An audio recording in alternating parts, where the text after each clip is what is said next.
All right, now we're taking a look at expanded form in place value. So this is where we are going to take and write it out as like a multiplication problem, kind of. So I have word form standard, expanded decimals, and then standard again. So this one is going to be broken up with parentheses. So each number, so for instance, this one's 2,506 and 200ths. So that 2 is in the thousands place. So you're going to write it as 2 times whatever place value it is in. So 1,000. You use the addition sign again. The next one's 500. So it's 5 times 100 because 5 times 100 is 500. Next is, looks like 6. So 506, so you'd skip the tens place and you'd go to the ones. So how do you get 6? You do 6 times 1. It's in the ones place. The last one is 200ths. So this is where you're going to kind of write it as a fraction. So 200ths. That would be 2 times 100th. And that's the fraction 100ths. So 2 times 1 slash 100. All right, next we have our standard form to expanded form place value.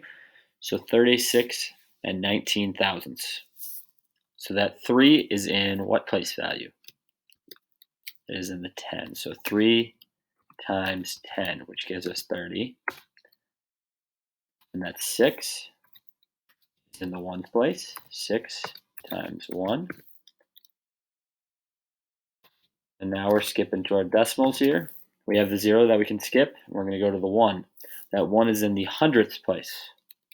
So 1 times 100th. And once again, we have our last number is the 9, which is in the thousandths place. So 9 times 1 slash 1,000. So that's kind of how you represent it in fraction form. That's the whole point of the place value.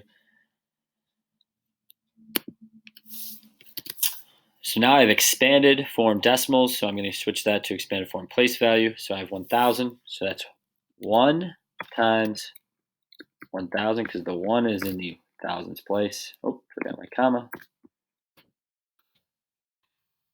And then I have 4, which is in the ones place.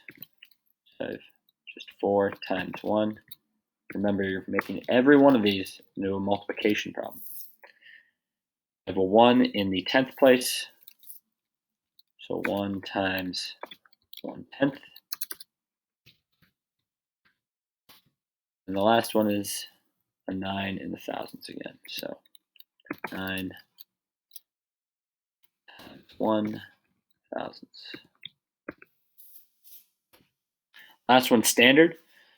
I'm going to go place value by place value here. That 2 is in the 10,000s place. So 2 times 10,000 plus 5 in the thousands. So 5 times 1,000 plus 4 times what? 4 times 100. You can skip the 0. I have 6 times 1 because the 6 is in the ones place. And skip the 0. And I have a 2 in the hundredths place. So 2 times 1 slash 100, which is the fraction 1/100th. Now, if you were to actually do those multiplication problems, 2 times 10,000, that's 20,000. 5 times 1,000 is 5,000. And then you add them all up, you would get that number in standard form.